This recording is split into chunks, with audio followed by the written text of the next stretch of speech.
Umugoroba mwiza kuri mwe mwese mukunda kandi mukarakurikirana amakuru n'ibiganiro byacu. Twizere ko muri amahoro aho muri mu bice bitandukanye.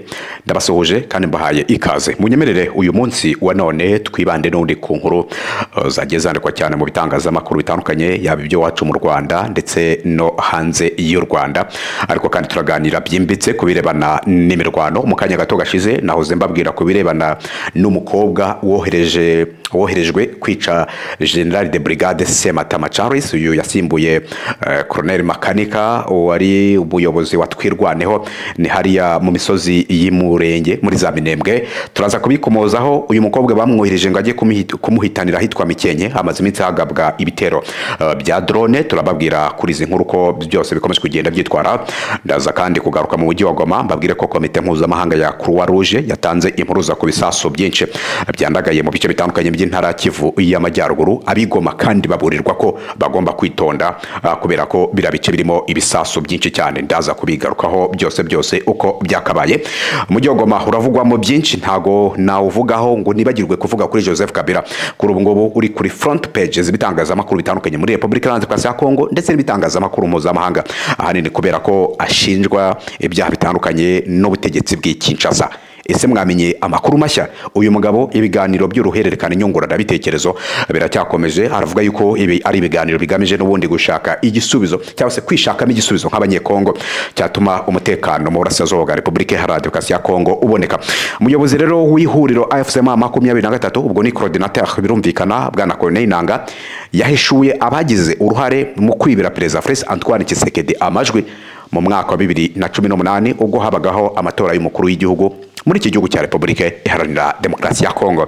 Iyi nkuru nitugeraho turaza kwibaza ibibazo bibiri: kubera iki ari kubigarura ubu ngubu, hanyuma ko yari perezida wa komisiyo y'amatora we yabikozeho iki, kubera cyari kubigarura ubu ngubu. Turaza kubikomozaho byose mbabwire uko byitwaye. Turaza kwerekeza kandi mu gihugu cy'u Burundi no mu gihugu cya Uganda. Ndaza kukubwira ko umugore wa Colonel Kizza Besigye yatakambiye perezida Museveni. Kizza Besigye rero kuri ubu arafunze. Umugore we bita Winnie Benyima yatakambiye perezida Yoweri Kaguta Museveni wa Uganda amusaba ko yamufungurira umugabo ndetse kandi akaba n'umunyapolitiki utavuga rumwe n'ubutegetsi bwa perezida Yoweri Kaguta Museveni. Mfite byinshi nifuza ko twaganira. Mbaye ikaze rero abatwumva muri mu Rwanda, abatwumva muri hanze y'u Rwanda, abatwumva muri mu bice bitandukanye, abatwumva muri amasaha y'umugoroba, of course turi ku masaha y'umugoroba, abaza kutwumva amasaha mu gitondo, abazatwumva amasaha y'icamutsi, mwese bitewe n'ingengabihe yaho uherereye tubahaye ikaze. Tubaha ikaze muri iki kiganiro cyacu n'ubundi muri rusange. Reka munyemerere duhere kuri ibi bisasu byandagaye muri uyu mujyi wa Goma, kuko navuga yuko iyi nkuru iraza mama 23 bagatangaza ibyabo, komite mpuzamahanga cyangwa se imiryango mpuzamahanga igatangaza ibyabo. Bigaragara yuko rimwe na rimwe wanagerageza kunyuzamo amaso ugasanga haraho bigiye bitandukanye. Komite mpuzamahanga rero ya Croix Rouge ngira ngo yari mu mujyi wa Goma muri iyi minsi, yanakoranye ikiganiro n'ubuyobozi bwa mama 23 babasobanurira baniregura kubirebana n'ibyaha bagiye bashinjwa birimo gufungurira imfungwa za Munzenze, zica ndetse n'ibindi. Ariko kandi bivugwa ko izi mfungwa zafunguriwe mama 20 mbere yuko mama 23 igera mu mujyi wa Goma. So komite mpuzamahanga rero ya Croix Rouge yo uyu munsi wa none yatanze impuruza ku bisasu byinshi byandagaye mu bice bitandukanye by'intara Kivu y'Amajyaruguru. Inzobere rero mu bijyanye no gukurikirana ingaruka z'intwaro zishobora kugira ku baturage begereye uduce turimo hariya muri Republika Iharanira Demokarasi ya Kongo, ubwo ni Croix Rouge birumvikana. By'umwihariko uwitwa Destiny Nalanda yavuze ko ibice byo mu mujyi wa Goma biri mu byandagayemo ibiturika kandi byinshi, yaba bitabye mu butaka ndetse n'ibindi bigiye byandagaye mu bice bigiye bitandukanye. Nalanda yasobanuye ko ibi bisasu bikomoka ku mirwano yabaye mu ntangiriro z'uyu mwaka wa 2025.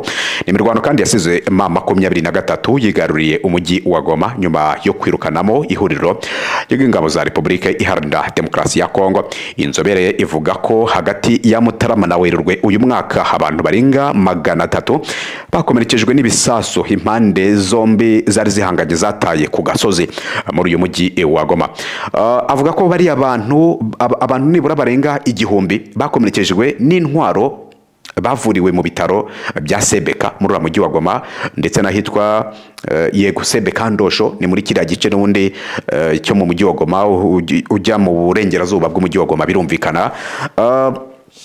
ibi bitaro bivuga ko byarinze aba bantu barenga igihumbi gupfa nyuma y'uko ino mirwano ibaye mu mujyi wa Goma. First of all, ibice by'intara ya Kivu y'Amajyaruguru ni ibice byabayemo intambara ikomeye cyane, ni ibice byabayemo guhangana. Igihari nuko kuba harimo ibisasu byandagayemo, ibi byose birumvikana. Komite mpuzamahanga rero ikomeza ivuga ko ibi bisasu byandagaye muri uyu mujyi wa Goma ndetse no mu ntara ya Kivu y'Amajyaruguru muri rusange byagiye bikwirakwira mu bihe bitandukanye, ubwo impande zombi zari zihanganye muri uyu mujyi wa Goma. Aravuga ko hari ibisasu byinshi byagiye bitegwa n'ingabo za Repubulika Iharanira Demokarasi ya Kongo nyuma y'uko zibonye ko zigiye gutsindwa urugamba cyangwa se ibice zitsinzwemo urugamba zigasiga zitezemo amamine, ndetse bivuga ko isaha isaha ashobora kuzajya agira ingaruka ku baturage yewe akaba yanabaturikana. Amakuru atariho ivumbi avugwa n'abakurikirana ibera muri iki gihugu cya Repubulika Iharanira Demokarasi ya Kongo bagaragaza neza ko ibi bisasu byumvikana mu mujyi byandagaye mu mujyi wa Goma ndetse no mu ntara ya Kivu y'Amajyaruguru. Hakwiwe inzobere zo kubitegura byose bagakora iyo bwabaga bakaba babitegura mu rwego rwo kugira ngo bitazagira abaturage byagiraho ingaruka n'ubundi muri rusange. So ngira ngo rero nuko nguko bikomeje kugenda byitwara muri iki gihugu cya Repubulika Iharanira Demokarasi ya Kongo. Ibirebana n'ibisasu byo birakomeza kwiyongera n'ubundi mu bihe bitandukanye. So uyu munsi rero no mu minsi ishize harimo haravugwa inkundura zitandukanye kubirebana n'aba bantu batwirwaneho bakiri mu rugamba rwo guhangana n'ingabo z'u Burundi FDLR Abazarendo ndetse n'ingabo za Repubulika Iharanira Demokarasi ya Kongo, birumvikana mu bice bya Mikenke. Uyu munsi rero nibwo byatangiye kumenyekana no gukwirakwira ku mbuga nkoranyambaga ko umukobwa yatumwe kwica Generale de Brigade Sematama, n'umuyobozi watwirwaneho wasimbuye Generale Makanika. Uyu mukobwa akaba yafashwe kuwa kane hari tariki ya 29 Gicurasi muri centre ya Mikenke, nibwo hafatiwe umukobwa wari watumwe kwica Generale de Brigade Sematama Charles ukuriye umutwe watwirwaneho. Amakuru kandi avuga ko ubwo uwo mukobwa yageraga muri Mikenke yari yashatse uko yagera ku basirikare kugira ngo banamufashe kubona nimero ya generali wabo, hanyuma communication tari ibiratangiye niko gushaka uko yamwivugana. Bivugwa ko yifashishije umwe mu badamu bagemurira ikigo cya gisirikare gikoreramo abasirikare batwirwaneho, ndetse hamwizeza amadolari 500 ya Leta Zunze Ubumwe za Amerika mu gihe yabashoboye kumubonera nimero ya telefone ya General de Brigade Sematama Charles, umuyobozi mukuru w'ingabo za twirwaneho. Uyu mudamu ngo yaje kubibwira bamwe mu basirikare batwirwaneho ko hari umugore utazwi wamusabye kumufasha gushaka nimero y'umuyobozi wabo, ibyatumye bahita bamufata. Uyu rero mu kubazwa kwe yemeye ko yaraye mu kigo cya gisirikare cy'ingabo z'Abarundi ndetse na FARDC kwa Colonel witwa Nyamusaraba, nkuko amakuru abitangaza n'ubundi agenda abivuga. Bivugwa ko ngo FARDC n'Abarundi aribo bari bamutumye kuri uriya mu general kugira ngo abe yamuhitana. Ingabo rero za Repubulika Iharanira Demokarasi ya Kongo, Abarundi, Abazarendo ndetse na FDLR batangiye kugira amajanja General Sematama nyuma y'amezi make bivuganye General Michel Lukunda alias Makanika wahoze ari umuyobozi w'uriya mutwe wa atwirwaneho urengera abanyekongo by'umwariko abo mu bwoko bwa Abatutsi. Muri Gashyantare uyu mwaka nibwo General Makanika yiciwe mu gitero cya drone yagabweho na FARDC nyuma y'urupfu rwe asimburwa na General de Brigade Sematama Charles.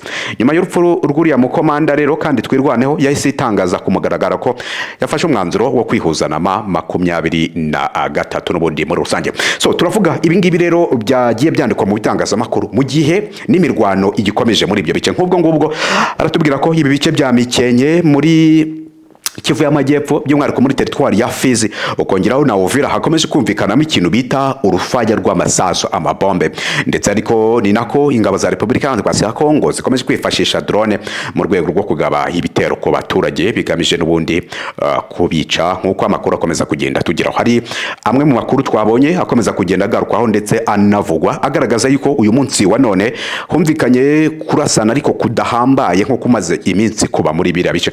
Amakuru hagaragaza neza ko ibice bya Uvira ndetse na Mikenke ukongeraho ibyo bice n'ubundi byo muri Minembwe byose biri kumvikanamo amasasu akomeye cyane. Gusa ikimwe mu bitangaje dukomeje kumva nuko n'ubundi birabice birakirundamo umubare munini w'abasirikare. Ibyo bice gusa biri kuberamo imirwano, abwo nugaruka muri Warikare naho haracyumvikana ibisasu biremereye, aho ibisasu byo muri Warikare biri kumvikana mu cyase imirwano iri kubera muri Warikare. Bivugwa ko abasirikare b'Ababiligi baba bari ku rugamba, bari ku mirongo y'imbere, nabo bari mu bari kurwana. Ibi rero byaba bisobanuye ko Ububirigi mu gihe buri ku rugamba iyi ntambara yabigiye gufata indi ntera, kandi abayobozi batandukanye bahora bavuga yuko nta kindi uretse kurwana mpaka. Ibi turabivuga dushingiye ku magambo yatangajwe na Bwana Patrick Muyaya, umugabo wongeye gutangaza yuko ikigiye gukurikiraho nta kindi hari intambara igiye kuba, ariko kandi ibi akaba yarabivuze asubiza Joseph Kabila bivugwa yuko ngo yaba yarabeshye, ariko ngo akaba ari n'umugambanyi w'iki gihugu cya Republique iharanira Demokarasi ya Kongo. Patrick Muyaya yavuze ko umwanzi bahanganye nawe ari nawe bari mu biganiro. Yongera gushimangira ko ikizakemura imirwano, ikizakemura umutekano mu gihe ari ukurwana nta kindi.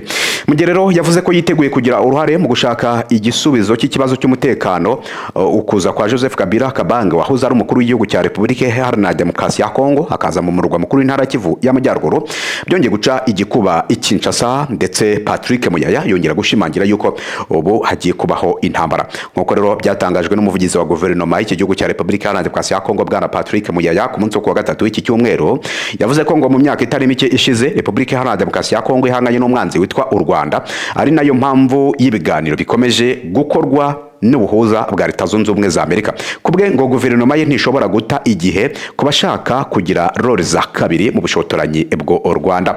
Uyu mugabo rero mu kiganiro yagiranye n'abanyamakuru tariki ya 27 Gicurasi, Patrick Muyaya yagize ati tumaze imyaka 2 mu rugamba rwo kurwana n'u Rwanda cyangwa se kurwanya u Rwanda. Mu by'ukuri ntitugomba kwibagirwa ko umwanzi turimo kuganira kuri ubu ngubu cyane cyane i Washington DC kugira ngo tubone igisubizo, ariko umwanzi duhangana nawe turabizi ko ari u Rwanda. Nta mpamvu yo gutekereza ko dushobora kwemera kurangara ndetse no guha amahirwe abafite uruhare rwa kabiri ku Rwanda. Iri ni hame ridakwiye kwibagirwa. Ntabwo dukeneye hano kugira ikibazo cy'abanyekongo tukagira n'ikibazo cy'abaturutse hanze, kandi cyaragaragajwe imbere n'umugenzuzi wacu Julien Paluku Kahongaya.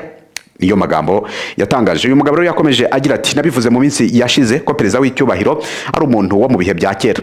Mu by'ukuri iyo ubyibutse wibaza ikibazo kijyanye no gukuraho igitugu. Mumubwire ko turi mu rwego rwa demokarasi, aho we n'umuryango we wa politike bahisemo kutitabira amatora mu gihe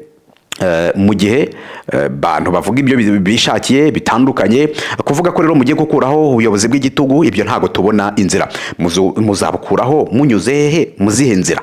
Ni ngombwa kubwira abo dusangiye igihugu bari Goma cyangwa se bari mu bindi bice by'igihugu byugarijwe ubutumwa bubagenewe ati nimwitegure tugiye gukora intambara, ntabwo ari ngombwa kwihisha. N'amagambo ya Bwana Patrick Muyaya yatangazaga n'ubundi muri rusange muri iki cyumweru turimo. Amagambo kandi yumvikanamo urugambo nk'ubwo ngubwo iyo article nsorejeho iravuga irimo iravuga ati ni ngombwa kubwira abo dusangiye igihugu bari Goma cyangwa se bari mu bindi bice by'igihugu byugarijwe ubutumwa bubagenewe ati nimwitegure ko tugiye gukora intambara, ntago ari ngombwa kwisha. N'amagambo ya Bwana Patrick Muyaya. Ibi mbivuze kubera izi nkuru ziri kuturuka mu bice bya Warikare biri kumvikanamo amasasa akomeye cyane, ibibombe biremereye. Ibi kandi bikaba bikomeje guteza impungenge n'urunturuntu nk'uko amakuru akomeza kugenda abigaragaza. Ubwo ngubwo amakuru akomeza kutugeraho aragaragaza neza ko ibice bya Republique Iharanira Demokarasi ya Kongo by'umwihariko bya Warikare bikomeje kumvikanamo urufaya rw'amasasu, imbunda ziremereye ndetse n'intoya, ariko kandi ibi byose bikaza bishimangira yuko muri izi mbunda hari kumvikanamo imbunda ziraswa n'abasirikare b'Ababiligi nabo bamaze kuba bagera ku mirongo y'imbere ku rugamba. Ese by'uru rugamba byaba biri kwerekeza he nimba koko abasirikare b'Ababiligi bari ku rugamba? Turagumya dutegereze turebe ikiraza gukurikirana ubundi muri rusange. Reka twigarukire gato mu mujyi wa Goma. Umuyobozi w'ihuriro AFC M23 cyase coordinateur wa Alliance Fleuve Congo, uyu mugabo yahishuye ko umuryango mpuzamahanga wagize uruhare mu kwibira amajwi Perezida Felix Antoine Tshisekedi wa Repubulika Iharanira Demokarasi ya Kongo mu matora y'umukuru w'igihugu yabaye mu mpera za 2018. Mu kiganiro cyatambutse ku muyoboro wa YouTube wa Mario Nafway, Colonel Nanga yashimangiye ko Tshisekedi ari ku butegetsi atigeze atorerwa kuva mu myaka irenga 6 ishize. Yemeza ko kandi ari kuroha igihugu mu manga y'ibibazo birimo amacakubiri. Bwana Colonel Nanga wabaye perezida wa komisiyo y'amatora muri iki gihugu cya Repubulika Iharanira Demokarasi ya Kongo kuva mu mwaka wa 2015 kugeza mu mwaka wa 2021, niwe watangaje ko Tshisekedi yatsinze amatora mu mwaka wa 2018 ku kigero cy'amajwi 38.56%, akurikirwa na Martin Fayulu wagize 38.82%. Yabashijwe niba atari we wafashijwe Tshisekedi kujya ku butegetsi, asubiza ko kwibira uyu munyapolitike uyu mukuru w'igihugu amajwi byagizwemo uruhare n'inzego zitandukanye za leta ya Repubulika Iharanira Demokarasi ya Kongo, ariko kandi no mu muryango mpuzamahanga. Yagize ati sinateguye intsinzi ya Tshisekedi, ahubwo habayeho gukorana kw'inzego nyinshi. Urabizi ko iyo utegura amatora komisiyo y'amatora yagiramo uruhare, ariko abandi nk'inteko nshinga amategeko, igisirikare ndetse n'izindi nzego nka guverinoma, ibi byose bigira uruhare mu birebana n'aya amatora. Martin Fayulu rero uyu mugabo niwe wabaye uwa kabiri. Bwana Colonel Nanga asobanura ko abari mu butumwa bw'amahoro bwa MONUSCO nibo bagize uruhare mu guha Tshisekedi intsinzi y'amatora. Ati bose bari bahari kandi barabyemeye bati ntacyo bitwaye. Ubu nibwo buryo bwiza bwo kumushyira ku butegetsi. Niyo mpamvu navuze ko atari ngewe, yewe na MONUSCO ubutumwa bwa Loni yabigizemo uruhare. Martin Fayulu niwe wari watsinze amatora y'umukuru w'igihugu y'umwaka wa 2018. Uyu munyapolitike aracyabihamya, agaragaza ko ari we perezida wa Repubulika Iharanira Demokarasi ya Kongo watowe n'abaturage, nubwo Tshisekedi ari we uyoboye igihugu. N'amagambo ya Bwana Colonel Nanga wasobanuraga n'ubundi birebana n'ukuntu abari mu butumwa bwa MONUSCO bagize uruhare by'umwariko mu gushyiraho Perezida Felix Antoine Tshisekedi. Benshi ntago bemeranwa n'uyu mugabo, baravuga bati nawe wabigizemo uruhare, ariko ubwo nuko nguko nyine politike nuko nguko ikinwa. So anyway, ngira ngo rero nuko inkuru zikomeje kugenda zitwara zose uko zakabaye. Ngira ngo ibintu birakomeza kurushaho kuba byinshi cyane, Perezida Ndayishimiye uyu mugabo nyuma y'ibyo atangarije hariya i Kampala yibasira u Rwanda, n'ubundi biracyakomeza kwandikwa mu bitangazamakuru bitandukanye. Perezida rero Evariste Ndayishimiye w'u Burundi ku munsi wo kuwa gatatu nibwo yongeye kwibasira u Rwanda, arushinja guteza umutekano muke mu karere.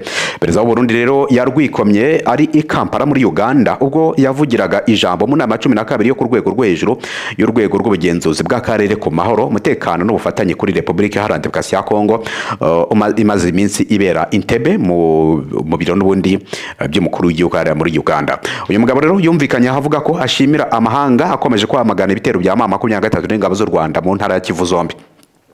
Ati muri uyu mwanya ndagira ngo nshimire igisubizo cyihuse cy'imiryango mpuzamahanga itandukanye, by'umwihariko umwanzuro w'ibihumbi 2773 w'akanama k'umutekano ka Loni.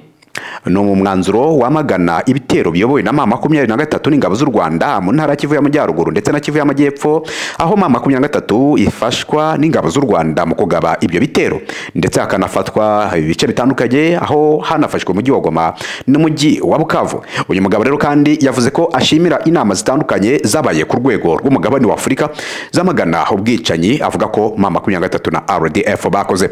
Perezida Evariste Ndayishimiye yasabye abitabiriye iriya nama Kampala gushakira byihuse igisubizo cy'ibibera mu burasirazuba bwa Repubulika Iharanira Demokarasi ya Kongo, agaragaza ko nihatagira igikorwa byihuse byihuse intambara izakwira mu zindi ntara zo muri Repubulika Iharanira Demokarasi ya Kongo ndetse no mu bihugu by'akarere. Uyu mugabo hari kuvuga ibi ngibi mu gihe bivugwa ko afite ubwoba bw'uko intambara ishobora kugera mu gihugu cye cy'u Burundi. Magambo ye akomeza agira ati ubu tuvugana intambara yo mu burasirazuba bwa Repubulika Iharanira Demokarasi ya Kongo yamaze kugera ku gasongero kayo, ndetse nihatagira igikorwa hari ibyago by'uko itazakwira mu zindi ntara itazakwira mu zindi ntara za Repubulika Iharanira Demokarasi ya Kongo gusa, ahubwo ishobora kugera no mu bindi bihugu by'akarere ko munsi y'ubutayu bwa Sahara. Yavuze ko kandi imitwe itwayeje intwaro yo mu mahanga irimo ihabwa ubufasha n'ibihugu nk'u Rwanda igomba gushakirwa umuti. Ati rwose imitwe yitwaje intwaro ikorera muri iki gice cya Repubulika Iharanira Demokarasi ya Kongo ihabwa ubufasha ndetse n'amahirwe mu bihugu nk'u Rwanda irashaka kubyaza umusaruro iki kibazo. Nagize amahirwe yo guhuruza amahanga ndetse n'akarere ku kibazo cyo kwagura uduce dufatwa buri munsi. Ati rero ibi bikaba biteje impungenge akarere. Perezida Neva yavuze ko mu bibazo intambara yo muri Repubulika Iharanira Demokarasi ya Kongo iteje hatarimo ubwiyongere bw'impunzi gusa, ahubwo hanarimo kuba habaho ubwiyongere bw'ubugizi bwa nabi ndetse n'ubw'urujya n'uruza rw'intwaro mu karere. Ibyo avuga ko bishobora gutuma ibihugu bimwe na bimwe byisanga mu makimbirane. Perezida w'u Burundi yongeye kwikoma u Rwanda mu gihe mu minsi ishize yumvikanye avuga ko afite umugambi wo kujya mu ntambara narwo. N'amagambo uyu mugabo n'ubundi navuga ngo akomeje kugenda atangaza muri rusange. Turavuga ibi Joseph Kabila yageze i Goma, wenda iyo nkuru nayiciyeho, yageze i Goma ni uri kuri front page ibitangazamakuru bitandukanye, ibiganiro by'uruhererekane nyunguranabitekerezo n'abaturage, abanyapolitike ndetse n'abandi bayobozi batandukanye muri iki gihugu cya RDC byo birakomeje. Izi ni nkuru tuzagenda tunagarukaho mu bihe bitandukanye. Muri iyi nama ntabwo nabura kukubwira ko Neva yibasiraga u Rwanda, ariko kandi Perezida Yoweri Kaguta Museveni agaragaza uko ubutegetsi bwa Habyarimana ndetse na Mobutu bwabaye imvano y'amakimbirane yo muri iki gihugu cya Repubulika Iharanira Demokarasi ya Kongo ari kuba kugeza n'uyu munsi wa none. Reka inkuru nayo nyinyuremo. Ni Perezida rero Yoweri Kaguta Museveni wa Uganda wagaragaje intandaro y'amakimbirane yo mu burasirazuba bwa Repubulika Iharanira Demokarasi ya Kongo yabaye politike z'amoko zatijwe umurindi n'abanyamahanga kuva mu gihe cy'ubutegetsi bwa Habyarimana wabaye perezida w'u Rwanda ndetse na Mobutu Sese Seko wari perezida w'icyahoze ari Zaire. Umuyobozi yabigarutseho n'ubundi ku munsi wo ku wa gatatu hari tariki ya 28 Werurwe ubwo yagezaga ijambo ku bari bitabiriye nama ya 12. Iyo ngiyo navugaga Perezida Neva yavugiragamo ayo magambo yose. Mu bitabiriye hiriya nama harimo Minisitiri w'Ububanyi n'Amahanga wa Repubulika Iharanira Demokarasi ya Kongo Therese Kayikwamba, uyu mukuru wa diplomasi ya Kongo ndetse n'igihugu cye bamaze igihe bumvisha amahanga ko u Rwanda barushinja kuba rushyigikira umutwe wa M23 ari narwo nyirabayazana y'ibibazo by'umutekano muke mu gihugu cyabo kimaze imyaka irenga 30 cyugarijwe n'ibibazo by'umutekano muke. Gusa kubwa Perezida Yoweri Kaguta Museveni wese uko ayibona, habwo yagaragaje ko ibibazo bya Kongo byaturutse kuri aba baperezida babiri yaba Habyarimana ndetse na Mobutu Sese Seko. Icyakora bitandukanye rero n'ibivugwa na Kinshasa, bitandukanye n'ibivugwa na Museveni. Museveni we yashyize mu majwi Mobutu Sese Seko ndetse na Habyarimana bahisemo kwimakaza politike y'ivangura rishingiye ku moko yazanwe n'abakoloni b'Ababiligi nk'imvo n'imvano y'ibi bibazo bya Repubulika Iharanira Demokarasi ya Kongo kugeza uyu munsi wa none. Yagize ati ibibazo turabizi kandi dushobora kubikemura, ntacyo tutazi kuri ibi bihugu byacu byose, u Rwanda, Burundi, Uburasirazuba bwa Kongo, Tanzania, Kenya ndetse n'iki gihugu cyacu. Ati ku bwanjye rero ibibazo byose biroroshye kubikemura, ntabwo bikomeye pe, ahubwo muranyemerera tubikemure. Museveni rero yavuze ko kuba ibibazo biri mu karere k'ibiyaga bigari bidakemuka bishingiye ku mpamvu eshatu, harimo imitekerereze, ingengabitekerezo ndetse na gahunda y'uko byagakemuwemo.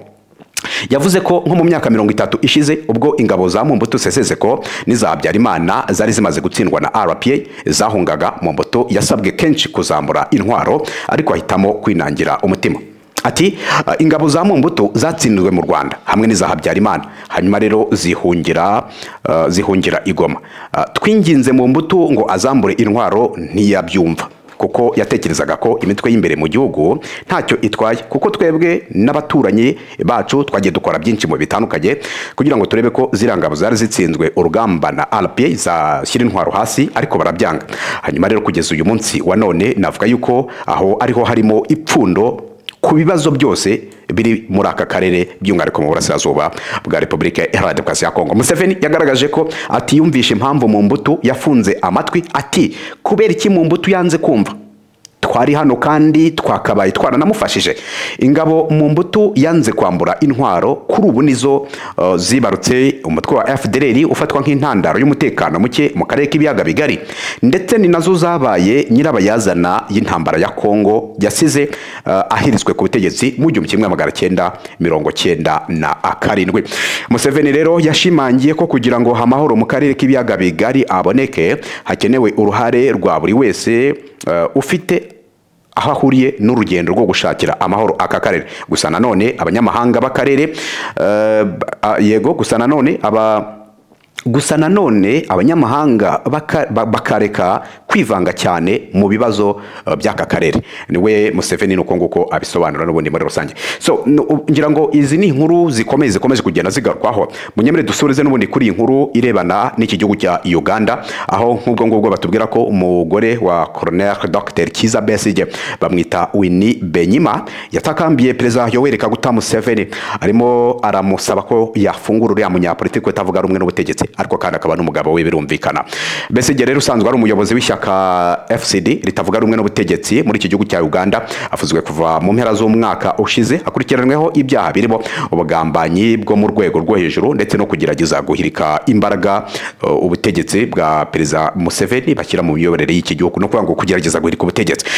Ni nyuma rero yo gutabwa muri yombi afatiwe i Nairobi mu gihugu cya Kenya, nyuma yuko ku munsi wo kuwa kane Kizza Besigye yari yangiwe gutanga ingwate akarekurwa by'agateganyo. Benyima yagize ati ibisubutabera, ati bisubutabera rwose, dukwiye ubutabera ndetse uyu mugabo agafungurwa. Yakomeje atakambira Perezida Museveni ati umugabo wanjye nabo bareganwa bamaze imyaka irenga 118 muri gereza.